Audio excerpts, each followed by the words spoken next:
60,000 மக்கள் விடுதலை முன்னணியினரை கொன்றதும் இந்த பயங்கரவாத சட்டமே, மாற்று சட்டமின்றி உடனடியாக நிறுத்த வேண்டும். சிவஞானம் ஸ்ரீதரன்.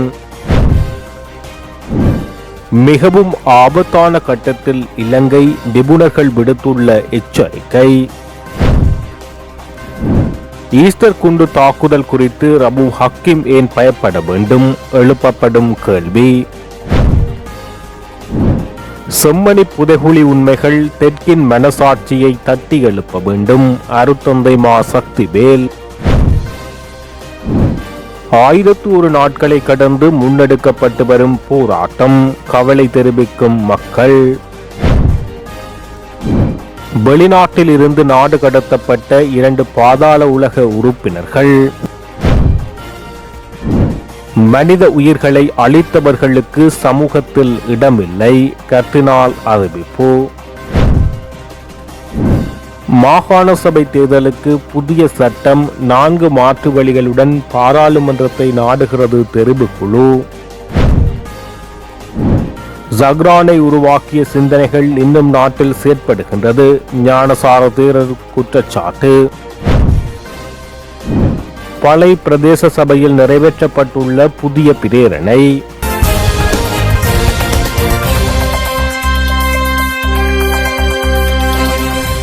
கடந்த காலங்களில் மனித உயிர்களை அழித்து ஊழல்களில் ஈடுபட்டுவிட்டு இன்று தங்களை தூய்மையானவர்கள் போல காட்டிக்கொள்ள முயல்பவர்களை சமூகத்தின் முன்னால் வர நாம் இடமளிக்கப் போவதில்லை என்றும், உயிர்த்த ஞாயிறு தின தாக்குதல்கள் குறித்து உண்மைகளை மூடிமறைக்க எவ்வகையிலும் அனுமதிக்க மாட்டோம் என பேராயர் மல்கம் கர்தினால் ரஞ்சித் ஆண்டகை தெரிவித்துள்ளார்.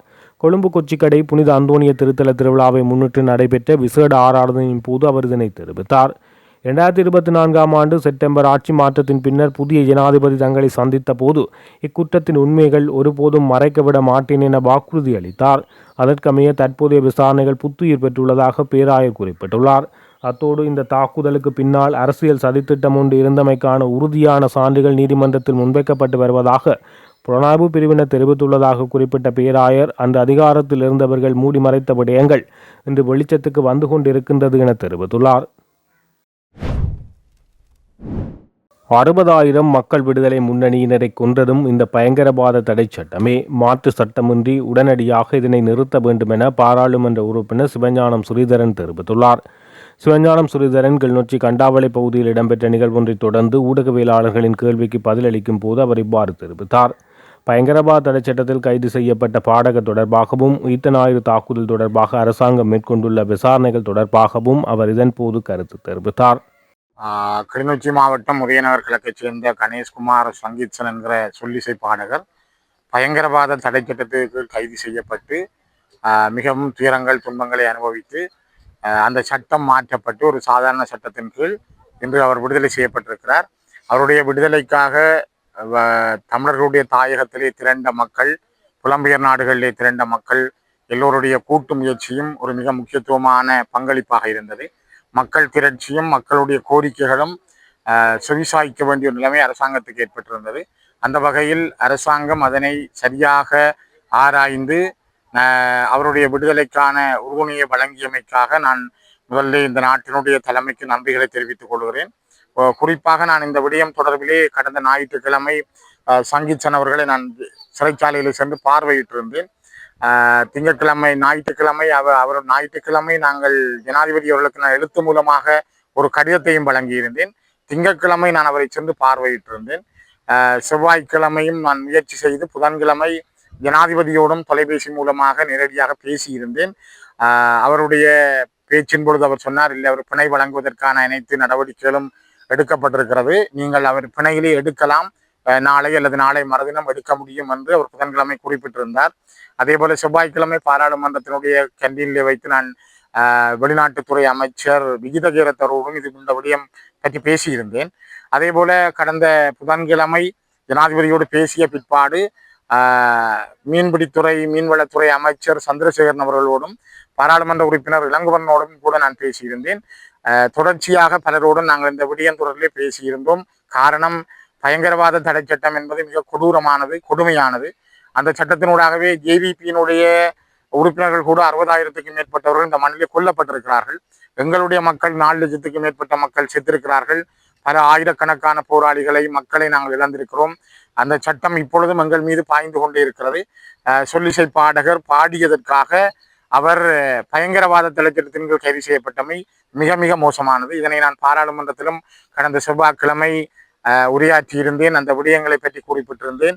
தொடர்ச்சியான மக்களுடைய போராட்டம், மக்களுடைய முயற்சி, நிலத்திலும் புலத்திலும் மக்கள் எடுத்துக்கொண்ட முயற்சிகள் மற்றும் சட்டத்திறனிகளுடைய முயற்சி, இதில் சட்டத்திறனிகளும் கூட உயர்நீதிமன்றம் வரை வழக்குகளை தாக்கல் செய்திருந்தார்கள். வழக்குகளை இந்த இந்த இளைஞனுக்காக அவர்கள் முன்னெடுத்திருந்தார்கள். ஆகவே எல்லோருடைய கூட்டு முயற்சியும் எல்லோருடைய திறந்த மன முயற்சியும் இந்த விடுதலையை பெற்று தந்திருக்கிறது. இது ஒரு முன்னுதாரணம். இனிமேலும் அரசாங்கம் இந்த பயங்கரவாத தடைச்சட்டத்தை வைத்துக்கொண்டு மக்களை அச்சப்படுத்தாமல், வெறுத்தாமல், சுதந்திரமாக அவர்கள் தங்களுடைய நடவடிக்கைகளை மேற்கொள்ளக்கூடிய வகையில் உடனடியாகவே அரசாங்கம் இந்த சட்டத்தை எடுக்க வேண்டும். அதுக்கு மாற்று சட்டம் தேவையில்லை.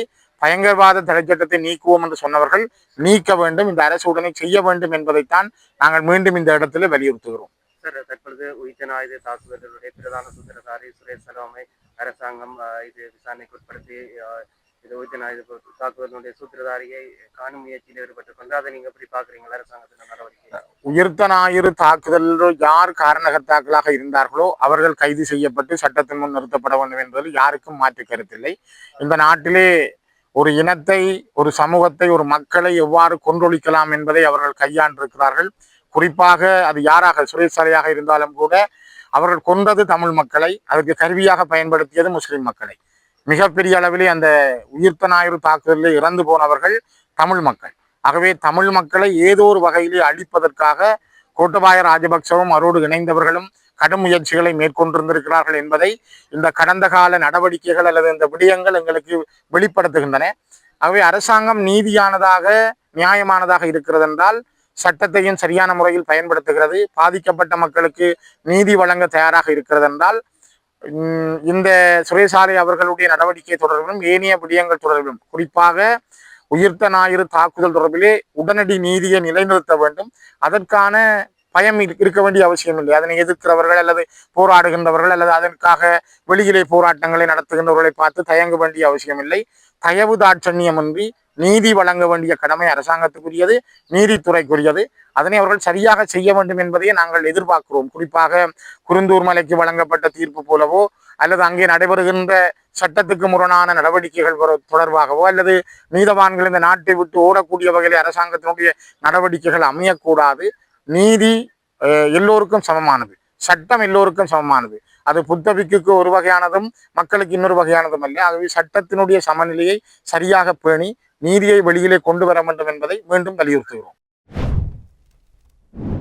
நீண்ட காலமாக பிற்போடப்பட்டுள்ள மாகாண சபை தேர்தல்களை நடாத்துவதில் காணப்பட்ட சட்ட சிக்கல்களுக்கு முற்றுப்புள்ளி வைக்கும் வகையில் புதிய சட்டமூலம் ஒன்றை பாராளுமன்றத்தில் சமர்ப்பித்து நிறைவேற்றுவதற்கு அரசாங்கம் தீர்மானித்துள்ளது.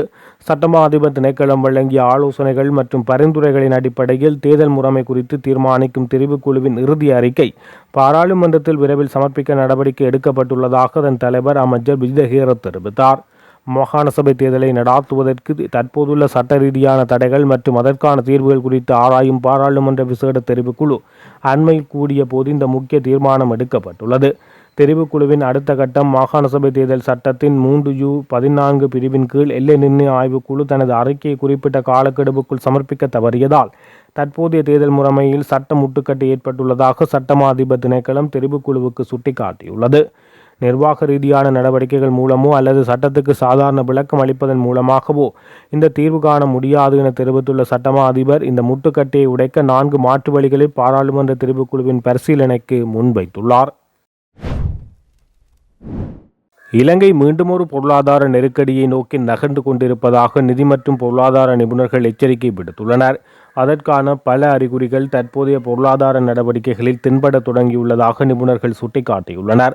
அதற்கான உரிய நடவடிக்கைகள் எடுக்கப்படாவிட்டால் அடுத்த ஆண்டில் இலங்கை பொருளாதாரம் கடுமையான நெருக்கடிக்குள்ளாகும். நாடு ஏற்கனவே கடுமையான வெளிநாட்டு நாணய நெருக்கடியை எதிர்கொண்டுள்ளதாக நிபுணர்கள் குறிப்பிட்டுள்ளனர். கடந்த சில நாட்களாக அமெரிக்க டாலருக்கு நிகரான இலங்கை ரூபாவின் மதிப்பு தொடர்ந்து வீழ்ச்சியடைந்து வருகின்றது. அத்துடன் நிலைமையை கட்டுப்படுத்துவதற்கான அரசாங்கம், மத்திய வங்கியும் நாணய கட்டுப்பாட்டு நடவடிக்கைகளை மேற்கொள்ள வேண்டியிருந்தது. உள்நாட்டு வெளிநாட்டு நாணய சந்தையில் டொலர்களை விற்பனை செய்து ரூபாயின் வீழ்ச்சியை கட்டுப்படுத்த இலங்கை மத்திய வங்கி முயல்கிறது. எனினும் அதுபோரு நிலையான தீர்வு அல்ல என நிபுணர்கள் குறிப்பிடுகின்றனர். இலங்கை கடந்த 2022ஆம் ஆண்டு வரலாற்றின் மிக மோசமான பொருளாதார நெருக்கடியை எதிர்கொண்டது. இருந்த போதிலும் அதிலிருந்து சரியான பாடங்களை கற்றுக்கொண்டு நிலையான வெளிநாட்டு நாணய வருமான வழிகளை அதிகரிக்கும் உத்திகளுக்கு மாறவில்லை என அவர்கள் குற்றம் சாட்டியுள்ளனர். வடக்கு மாகாணத்தில் தொழிற்கல்வியை மேம்படுத்தும் நோக்கில் கிளிநொச்சி இலங்கை ஜேர்மன் பயிற்சி நிறுவனம் மற்றும் கொக்குவில் தொழில்நுட்ப கல்லூரி ஆகியவற்றுடன் அவசர உட்கட்டமைப்பு அபிவிருத்தி மற்றும் நிர்வாக ஒழுங்குபடுத்தல் தொடர்பான விசேட கலந்துரையாடல் வடக்கு மாகாண ஆளுநர் வேதநாயகன் தலைமையில் ஆளுநர் செயலகத்தின் மாநாட்டு மண்டபத்தில் நடைபெற்றது.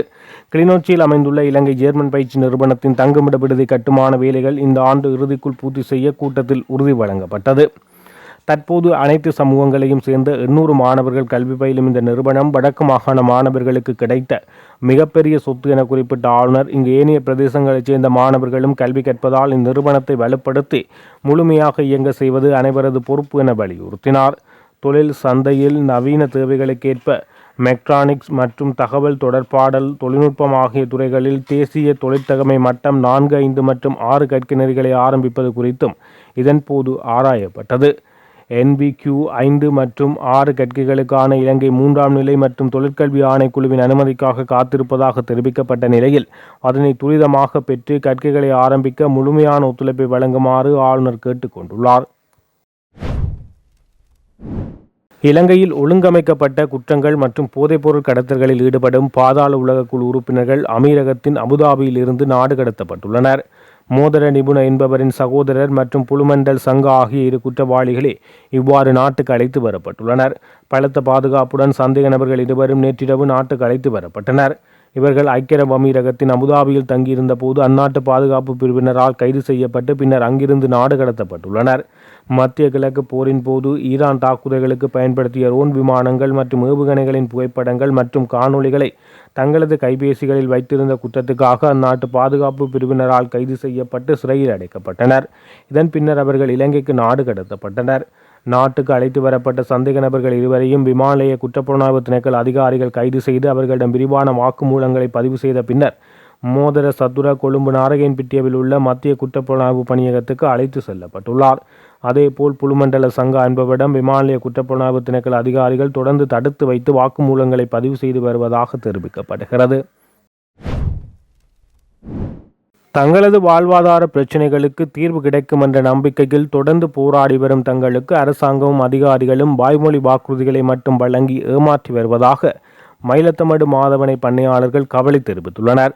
1001 நாட்களை கடந்து நேற்றைய தினமும் போராட்டம் சித்தாண்டி சந்தையில் முன்னெடுக்கப்பட்டது. தமது கால்நடை பண்ணைக்குரிய காணியை தங்களுக்கு வழங்குமாறு கோரி 1001 நாட்கள் போராடி வரும் தம்மை தொடர்ந்து ஏமாற்றி வருவதாக மயிலத்தமடு மாதவனை பண்ணையாளர் சங்க தலைவர் நிமலன் தெரிவித்தார்.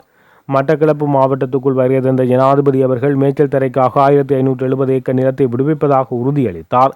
ஆனால் இதற்கான உத்தியோகபூர்வ வர்த்தமானி அறிவித்தல் இதுவரை வெளியாகவில்லை. கொழும்பில் உள்ள மகாபலி அதிகார சபை அலுவலகத்தில் நடைபெற்ற பேச்சுவார்த்தையின் போது கடந்த 10ஆம் தேதி தம்முடன் ஒரு முக்கிய சந்திப்பை ஏற்பாடு செய்வதாக கூறப்பட்டது.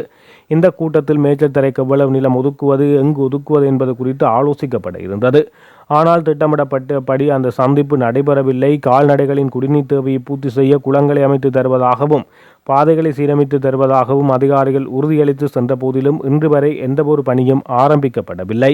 போராட்ட பகுதியில் தற்காலிக கொட்டில்களை அமைத்து ஜனாதிபதியின் வார்த்தைகளை நம்பி தங்கியிருக்கும் தங்களுக்கு தொடர்ச்சியாக பாதிப்புகள் ஏற்படுத்தப்பட்டு வருவதாக தெரிவித்துள்ளார்.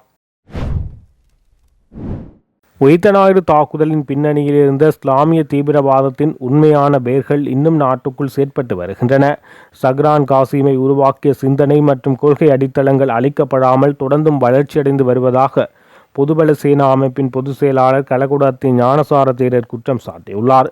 உயிர்த்த தாக்குதல் தொடர்பான விசாரணைகளுக்காக சானி அபேசேகர மற்றும் ரவி சனவிரத்ன ஆகியோர் நியமிக்கப்பட்டுள்ளமை, அதனை சுற்றியுள்ள அரசியல் விவாதங்கள் மற்றும் தற்போதைய பாதுகாப்பு நிலைமைகள் தொடர்பில் நடைபெற்ற ஊடகவியலாளர் சந்திப்பில் கலந்து கொண்டு கருத்து தெரிவிக்கும் போது அவர் இதனை தெரிவித்துள்ளார். இந்த விவகாரம் குறித்து நாம் இன்று பேச தொடங்கவில்லை. பல வருடங்களாக தொடர்ந்து எச்சரித்து வருகிறோம். இந்த விடயங்கள் பற்றி பேச சென்ற காரணத்தினால் பல தடவை அசௌகரியங்களுக்கும் அழுத்தங்களுக்கும் உள்ளாகி இருக்கிறோம். அன்றைய தினங்களில் நாம் மிகுந்த வேதனையுடன் கூறிய விடயங்களே இன்று அதே வேதனையுடன் கூறுகிறோம். சாணி அபேசேகர மற்றும் ரவி செனவிரத்ன ஆகியோரின் நியமனம் தொடர்பில் நான் நல்லது என்றும் கூறப்போவதில்லை, கெட்டது என்றும் கூறப்போவதில்லை. அரசாங்கங்கள் தங்களுடைய அரசியல் தேவைகளுக்கு ஏற்ப பல்வேறு நியமனங்களை மேற்கொள்வது வழக்கமான விடயம். ஆனால் இன்று நாட்டில் நடைபெறுகின்ற விவாதம் உண்மையை நோக்கியதல்ல. ஒரு தரப்பு ஒரு பக்கத்தில், மற்றொரு தரப்பு மறுபக்கத்திலும் நின்று அரசியல் மோதலில் ஈடுபட்டுள்ளது. இதன் மத்தியில் உண்மையான பிரச்சினை புதைக்கப்பட்டு வருகிறது. உயிர்த்த ஞாயிறு தாக்குதலின் பின்னணியில் இருந்த உண்மையான தீவிரவாத வலையமைப்புகள், அவற்றின் சிந்தனை அடித்தளங்கள் மற்றும் அவற்றை உருவாக்கிய அமைப்புகள் குறித்து எவரும் பேசுவதில்லை. இதற்கு பதிலாக மகா சூத்திரதாரி என்ற ஒரே கதையை மையப்படுத்தி புதிய அரசியல் விவாதங்கள் உருவாக்கப்படுவதாக குற்றம் சாட்டியுள்ளார். பயங்கரவாத தடைச்சட்டத்தை நீக்க வேண்டும், கருத்து சுதந்திரத்தை உறுதிப்படுத்த வேண்டும் என்று பச்சிலைப்பள்ளி பிரதேச சபையில் ஜனநாயக தமிழ் தேசிய கூட்டணியின் உறுப்பினர் ஈஸ்வரன் டயாலினி முன்வைத்த பிரேரணை பெரும்பான்மை வாக்குகளால் நிறைவேற்றப்பட்டுள்ளது. சபையில் முன்வைக்கப்பட்ட பிரேரணைக்கு தேசிய மக்கள் சக்தி 3 உறுப்பினர்களில் ஒருவர் கடுமையாக எதிர்ப்பு தெரிவிக்க ஏனைய 2 நடுநிலை வகித்தனர். இருப்பினும் தமிழரசு கட்சி, ஜனநாயக தமிழ் தேசிய கூட்டணி, தமிழ் தேசிய மக்கள் முன்னணி ஆகிய கட்சிகள் ஆதரவுடன் குறித்த பிரேரணை நிறைவேற்றப்பட்டுள்ளது. உறுப்பினர் ஈஸ்வரன் டயாலினி முன்வைத்த பிரேரணையில் தெரிவிக்கப்பட்டது, இலங்கையில் 1979ஆம் ஆண்டு தற்காலிக ஏற்பாடாக கொண்டு வரப்பட்ட பின்னர் நிரந்தரமாக்கப்பட்ட பயங்கரவாத தடைச்சட்டம் கடந்த பல தசாப்தங்களாக நாட்டின் ஜனநாயக பண்புகளையும் அடிப்படை மனித உரிமைகளையும் கடுமையாக பாதித்து வந்துள்ளது. இந்த சட்டத்தின் கீழ் கைது செய்யப்பட்டவர்கள் மற்றும் நீண்ட காலமாக விசாரணைகளில் இன்றி சிறைகளில் வாடுபவர்களில் பெரும்பான்மையானோர் தமிழ் மக்களே ஆவர் என தெரிவிக்கப்பட்டுள்ளது. இந்த சட்டம் தமிழ் மக்களை ஒடுக்குவதற்காகவே பிரத்யேகமாக உருவாக்கப்பட்டது போன்ற தோற்றப்பாட்டுடன் அவர்கள் மீதே மிக அதிகமாக பயன்படுத்தப்பட்டு வருகிறது. இக்கொடூர சட்டம் நாட்டின் படைப்பாளிகள், இலக்கியவாதிகள், ஊடகவியலாளர்கள் மற்றும் சிவில் சமூக செயற்பாட்டாளர்களின் குரல்களை ஒடுக்குவதற்கும் அவர்களின் ஜனநாயக ரீதியான கருத்து சுதந்திரத்தை நசுக்குவதற்கும் ஒரு கருவியாக பயன்படுத்தப்படுகிறது என தெரிவிக்கப்பட்டுள்ளது.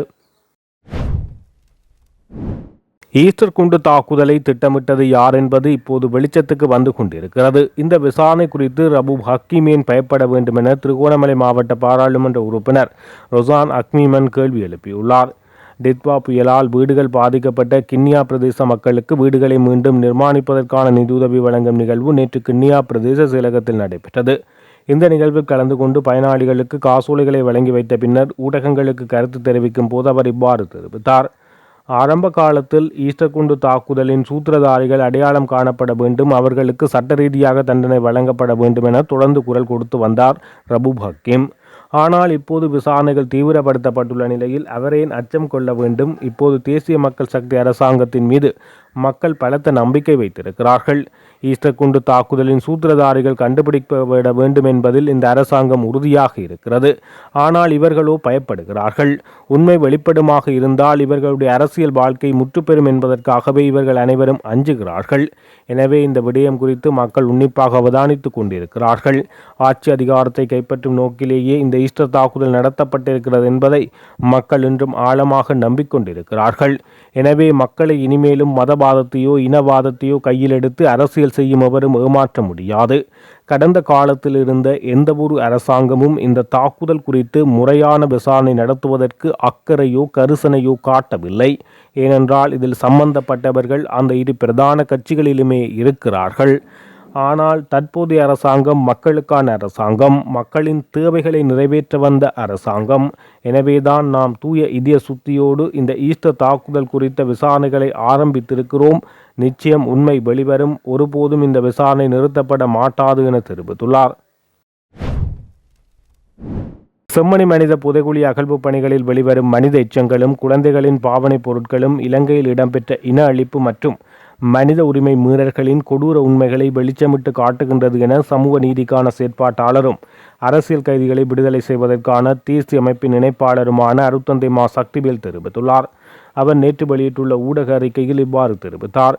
செம்மணி சமூக புதைகுழியின் அகழ்வு பணிகள் தொடர்கையில் தற்போது குவியலாக மனித எச்சங்கள் காணப்படும் நிலையில் இதற்கு மத்தியில் சிறுவர்கள் குழந்தைகளது உடல் எச்சங்களோடு அவர்களின் பாவனை பொருட்களான பால்போத்தில் விளையாட்டுப் பொருட்களும் வெளிவந்து கொண்டிருக்கின்றன. இதில் வெளிவருவது படுகொலை செய்யப்பட்டவர்களின் உடல் பாகங்கள் மட்டுமல்ல, அரச பயங்கரவாத சிங்கள பௌத்த பேரினவாத இராணுவ கட்டமைப்பின் தமிழ் இன கொலைவெறி உளவியலும் இனப்படுகொலை கோரதாண்டவத்தை வடிவமைத்த ஆட்சியாளர்களும் மிகவும் பக்கிர அரசியல் வெறிமுகம் சேர்ந்தே வெளிப்படுகின்றது என தெரிவித்துள்ளார். இதுவரையான காலப்பகுதியில் 350க்கும் அதிகமான எண்புக்கூடுகள் அடையாளம் காணப்பட்டுள்ளது. இது மன்னார் சதோச சமூக புதைகுழியில் அடையாளம் காணப்பட்ட எண்பு தொகுதிகளை விட அதிகரித்து செல்லலாம் என்ற அச்சம் கலந்த பய உணர்வுக்கு நம்மை தள்ளியுள்ளது. மக்கள் விடுதலை முன்னணியின் 1988-89 கிளர்ச்சியை அடக்க ஐக்கிய தேசிய கட்சி அரசாங்கமும் அரச பயங்கரவாத இயந்திரமான போலீசார் இராணுவத்தினரை மட்டுமல்ல மறைமுக கொலை குழுக்களையும் பாவித்து ஆயிரக்கணக்கான இளைஞர்களை கொன்று குவித்தது. அத்தோடு பட்டளந்த போன்ற வதை முகாம்களையும் நடத்தி சென்றதை அனைவரும் அறிவார். அன்று சூரியகந்தையில் பாடசாலையில் பிள்ளைகளும் கொலை செய்யப்பட்டமை மக்கள் மத்தியில் பெரும் அச்சத்தை ஏற்படுத்தியது. அதற்கு நீதியை பெற்றுக் கொடுப்பதாக 1994 ஆட்சிப்பிடமேறிய சந்திரிகா பண்டாரநாயக்க குமாரதுங்க தனது ஆட்சி காலத்தில் இறுதி வரை அந்த கொடூரத்துக்கான நீதியை பெற்றுக் கொடுக்கவில்லை.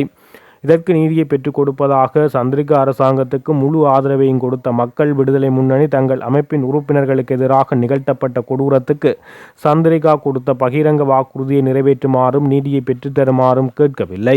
பின்வாங்கியமைக்கான காரணம் தமிழர்களுக்கு எதிராக முன்னெடுக்கப்படும் இனப்படுகொலை யுத்தம் தடைப்படக்கூடாது எனும் தங்கள் மனசாட்சியை கொன்ற கொலைவரியே என்பதென தாம் அறிந்தது என தெரிவித்துள்ளார்.